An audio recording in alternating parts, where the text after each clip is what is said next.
Hi, welcome to I'm Making a Mess.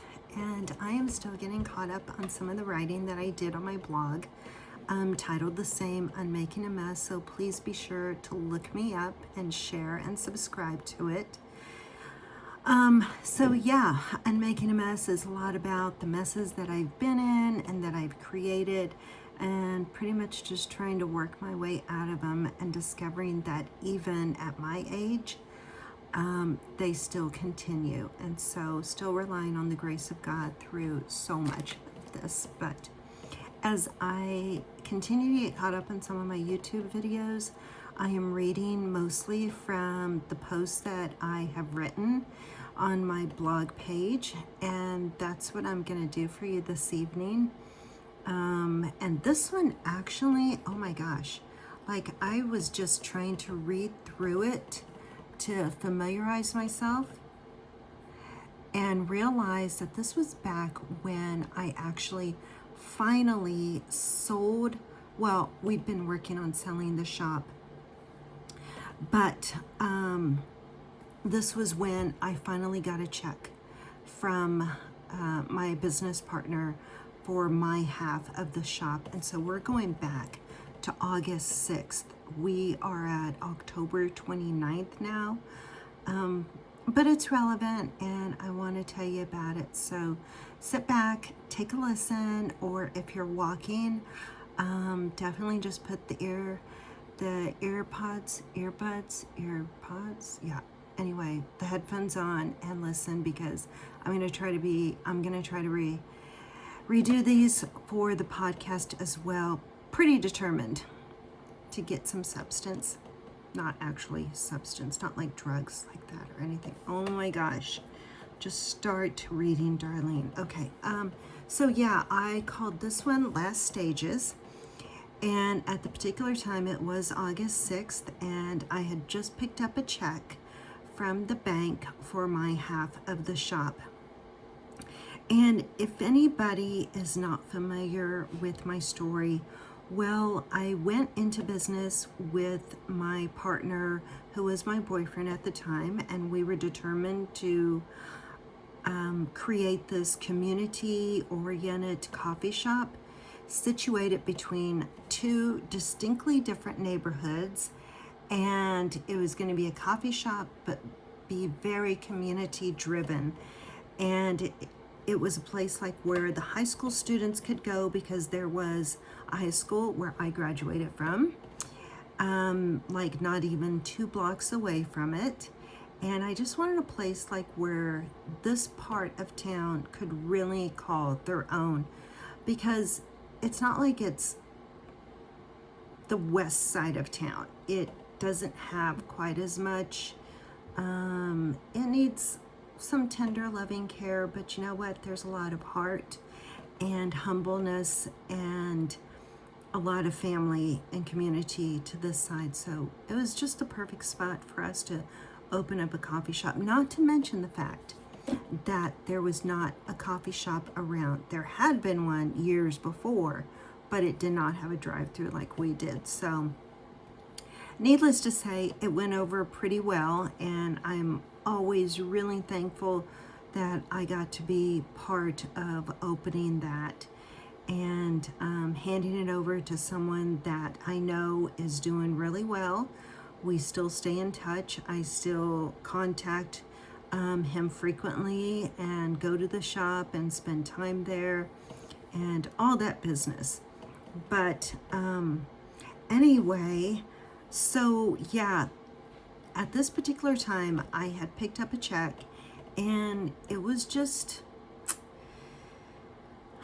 when you start something and you think you're going to be in it for a super long time, and then you discover that it doesn't exactly pan out the way you had hoped, and then all of a sudden you're able to sell your half. I mean, there's a lot of bittersweetness to it, and it wasn't like a decision that Chris and I made, under a lot of duress and disgruntledness. No, it was very calculated. Was there some heartache to it, some feelings of trouble to it? Sure. I mean, because we went into this business together and also as a couple. But when the girl's dad passed away, it was like, I just kind of like, I don't know, I turned into this person that really faded into the background of everything, and all I could think about was taking care of my girls. I did not want to be involved with anyone. I just wanted to get on this cycle of just survival and pressing forward the best I absolutely could. And so anyway, it was good, not to mention the fact that I have to add this into, like, when we went into it, it was the onset of a pandemic. Did not know that was going to happen. And thank God, by the grace of God, we were still able to maintain the shop pretty much because of the drive-through. And we always say that God always knew. I mean, I am a firm believer that God absolutely knows everything. He knows the purpose of our lives. He knows when we're going to be born, what's going to happen throughout our years, when we're going to pass away, and all that stuff in between. And when we opened the shop, we opened it on 3/16 of 2020. Yeah. And that in itself right there tells you something, because we contributed a lot to John 3:16 and, you know, what God did to give up his son for us. But also, it kind of contributed a lot to what we did for the community, because we feel like we just brought tons of hope during a time when everything had lost hope. Everything was under this veil of protection. Nobody could do anything, and there was just so much uncertainty.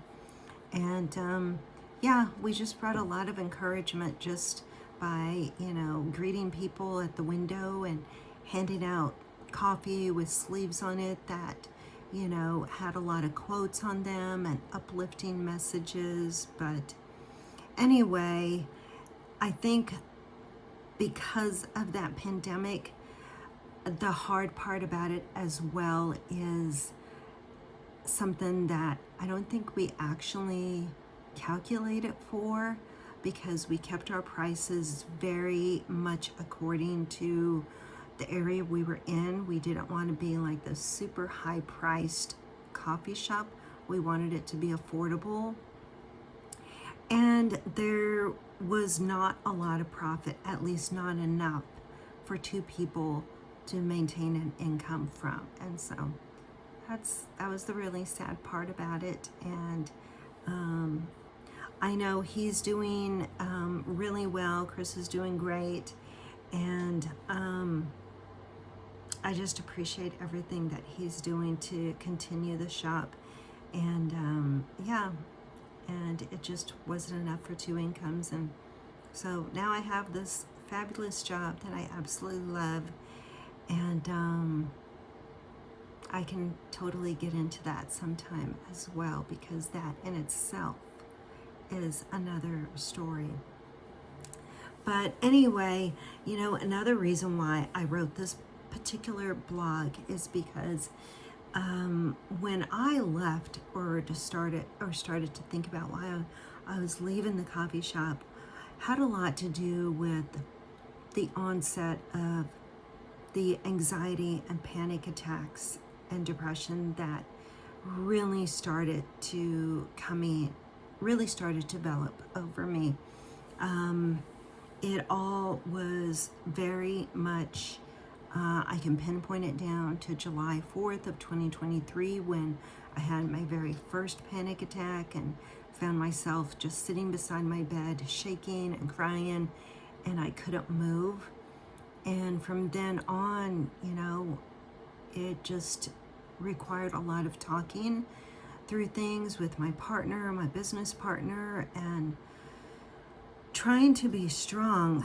And for someone that has lived a life of a lot of resilience, That was not easy for me because I was used to really being on top of everything, even throughout, starting up the shop. It was, starting the shop, going there, overseeing things, coming home, making dinner for the girls, continuing to take them to softball games and practices, and I can do it all. And the other thing I realized was, like, after the girl's dad died in 2018, I did not take one moment to really grieve everything. Not to mention the fact I can even go back 3 years when my sister died right at the onset of our separation. And there just never was enough time to pay attention to what I was feeling. I really wanted to focus on pretty much everything except the reality of 2 people gone from my life and how I was going to maintain things. But I mean, here I am now, and it's not like I've got everything figured out. I can't wait to get you guys caught up because there's definitely some things to get caught up on. But anyway, I still look at it as a huge accomplishment because I'm not great at calling out what I do and giving myself a lot of credit. I have a lot of people that say, dang, you're the one that started the coffee shop, and look what you did for East Topeka and how you brought these people together. And I say that in a single sense, as in I, because I still feel like I need to work on that. Like, give myself a lot of credit for that. Not dismissing Chris, my partner, at all, but I want him to do that as well. And he's going to have that even more because, after I left, he can say, dang, I kept it going. And he did. I mean, at some point in life, we still have to realize that even though we are in partnership, we're in teams, we're together with others, we still have to take in consideration what we have done and our part in a lot of these things. And, it's really hard to do, but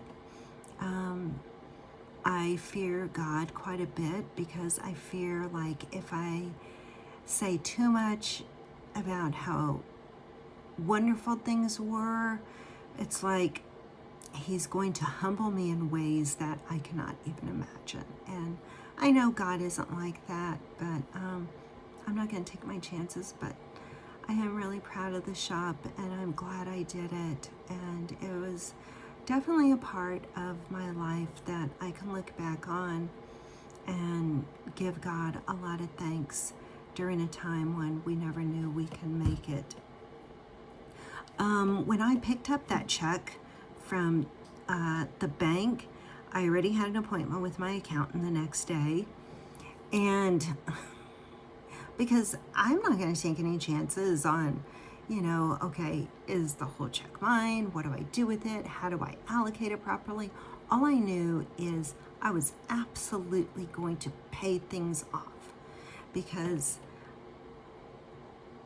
for years now, I have worked on maintaining really good credit. And that makes me feel good because, like, the first half of my adult life, it was just crap. I mean, I filed for bankruptcy, and that took forever coming back around and redeeming myself from. So I take a lot of pride in just being able to stay afloat and making sure that we are living within our means. Boy, I can't wait to get you caught up because I'm not sure I'm doing that right now, but I'll get there and tell you everything. When I met with the accountant, he gave me the absolutely wonderfully sore news that I was going to have to pay taxes on this amount, which Okay, I knew that was going to happen. But I didn't realize that when a person acquires a certain substantial amount of money, you should put money back because, or pay the taxes at the time. It's kind of like going to the store and buying a couch. I mean, it's a huge item, you got to pay taxes. Well, it's no different than receiving money from a business and paying taxes on it. And oh my goodness, I was beside myself at how much I had to pay. I had to pay like almost $20,000 in taxes. Do you realize what I could do with that now? If I could, I would purchase like some type of large, substantial health insurance policy that would cover my daughters and I for the next few years, so I didn't have to worry about this insane payment that I'm making now, which totally contradicted paying things off. Yep. That's what happened. I was so excited to pay so much stuff off that I ended up having to get my girls rated on their cars because my agent had not been doing that. Totally understand that. Did not expect a $600 a month increase. Pay off a car, don't have that car payment anymore, acquire a large car insurance payment. Not only that, it was time for me to get health insurance because now two of my daughters could not stay on the insurance that they had because they turned 19 and of age, and that has been a challenge. But I'm not going to go into all that crap right now. All I know is that it just caused a lot of different emotions in the last month. Like selling the shop.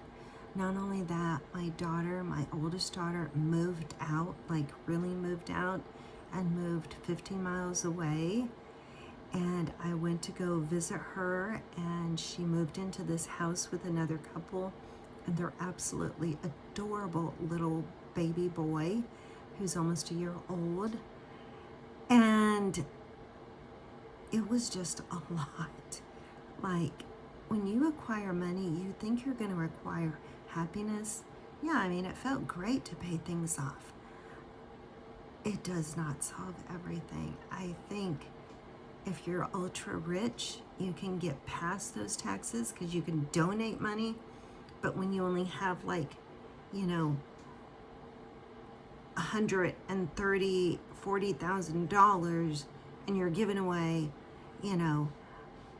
a portion of that, and it leaves you with this much, you can't exactly donate to avoid taxes because you have to pay these things off.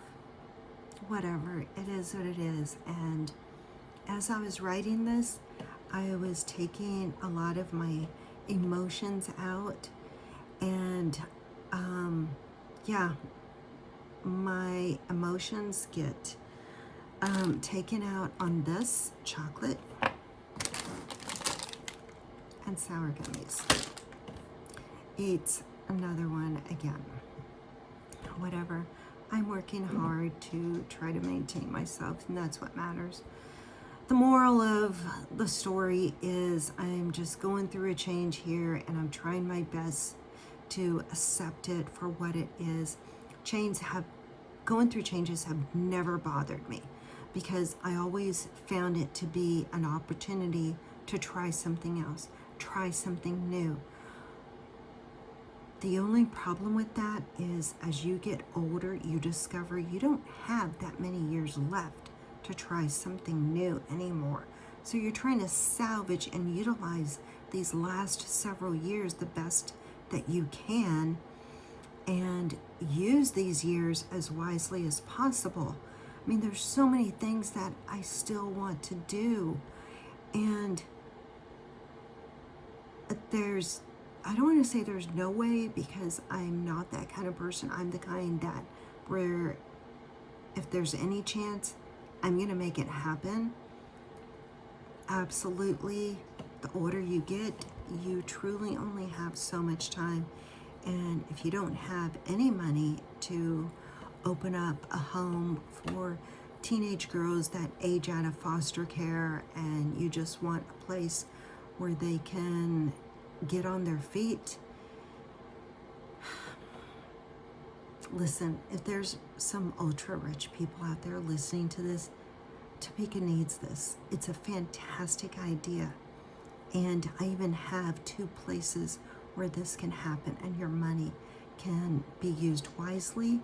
It can also go towards something good, and you can just feel really good for doing this, because working in the line of work that I'm in, I already know 3 for sure that need a home, and mentors and guidance, and just we need those young adults out there that already know so much more than us, because they have had to figure out ways to live and survive, and that makes them pretty damn smart, because they're still like doing school and stuff too. But kind of got off on a tangent there. But as I was saying, as you get older, I've always loved the changes. It's just not quite as easy when you get older, because you're counting more of the days that you have left to actually do something.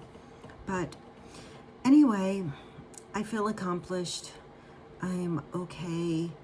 To be quite honest, this was August 6th. August, September. I mean, we're talking 3 months ago. It's kind of hard to believe, because everything happened so quickly. Not to mention the fact that I went through a whole high school volleyball season with my daughter, and that's a huge reason why I haven't been on air. But also too, I just need to prioritize and use my time wisely, and kind of, take a step back. And I'm gonna do my best. I still want to do things. I literally do not have that much money left. So, I don't know what God has in mind for me, but I don't want to save the money for like some retirement home, because the money I have left would actually only get me 1 day. So, dear Jesus, whatever it is you have planned for me, I pray it's just something phenomenal, that I can die peacefully and not too soon, because I still kind of want to take some weekends away to myself, and I just got a lot of living left to do. Anyway, let's see here. Let's see. My last paragraph here is the first stages of my life included coming into the world needing a full blood transfusion. Perhaps I can focus on going out of this world, seeing all I can, having more plants. I'm not going to try to pick up a plant and show you, but anyway, I have lots of plants now. I love them. Anyway, seeing all I can, having more plants, less debt, more happiness, more walks, less remodeling, so I can just live in my home instead of stepping over boxes or a step ladder, and just freaking being me and content for once, with less anxiety, less depression, and I don't know, maybe that special man in my life, who knows? Anyway, thanks so much for listening. I'm going to continue to get us caught up. I love you all. Please remember to ask Jesus to come into your heart and your soul, and ask him for salvation, because with him, it's not like he's going to make things go away. I know that for a fact, but he definitely helps to make you go through them a little bit easier, because he loves you and he cares for you, and I do too. All right, share and subscribe. I'll talk to you guys soon. Bye.